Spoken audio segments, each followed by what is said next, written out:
I was a 19-year-old kid, and I was miserable. I was in love with my high school sweetheart. We were that couple that was really annoying. So we went to school together. We signed up for classes together. We shared a U-Haul on the way to school together. We lived in the same dorm together. We walked to class. We walked to breakfast in the morning and walked to class together. I mean, we were just joined at the hip, and we were completely crazy infatuated in love. And then halfway through the first year of college, she discovered beer and other boys on the same night, and she cheated. I completely fell apart. I stopped going to class. I barely ate anything, certainly nothing healthy. I stopped studying. I just stopped caring about the world. Literally couldn't get out of bed. And I never thought about it until years later. Reading changed my life, because I was still reading. It was one thing that's brought me through everything. And I happened to pick up the school newspaper, and I opened it up, and there was this full-page ad. It was this perfect white sandy beach, turquoise water, big green palm tree. And across the top of the ad, it said, "Escape." Students needed for summertime jobs in the Dominican Republic.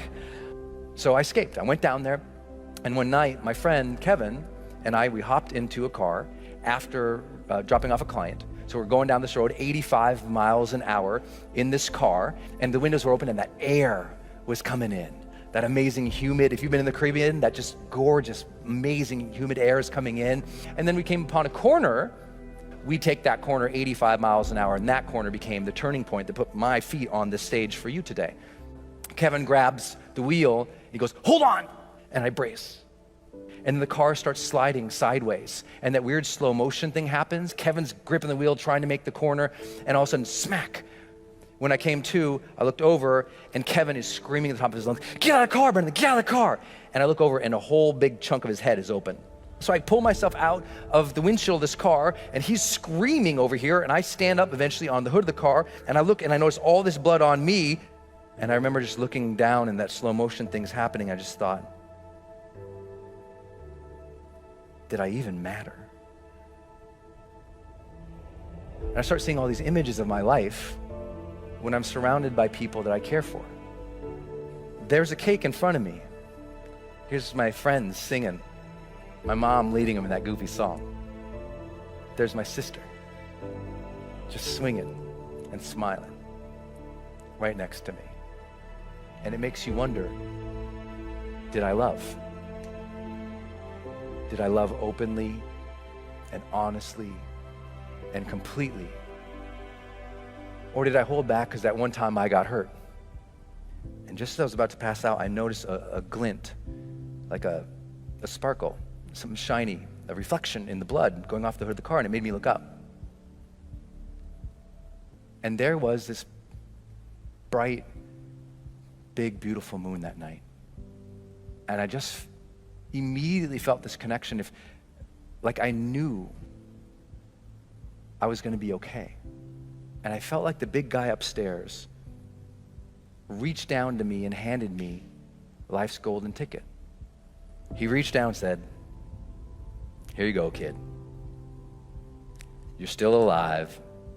You can still love and matter.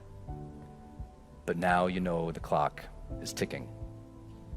Mortality, motivation. I got it as a 19-year-old kid. People say, "Why are you so successful?" I'm like, I got mortality motivation when I was 19. That's a blessing. Most people don't get that till they're 60. Don't worry, Kevin and I, we both survived. See, I'm still here. It's okay. I made it. But the one thing that I took away from that entire thing was that moment and those questions, because I remembered them.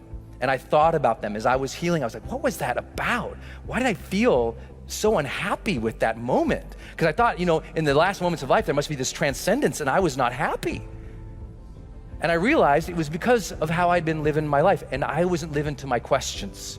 I knew I got those questions. Did I live? Did I love? Did I matter? And soon as I got that those were the questions I'm going to evaluate myself with at the end of the life, it gave me the power of what my late mentor, Wayne Dyer, taught, the power of intention.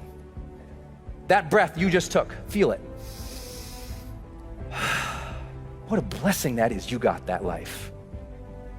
what a blessing is you got that breath. That means you still got something inside.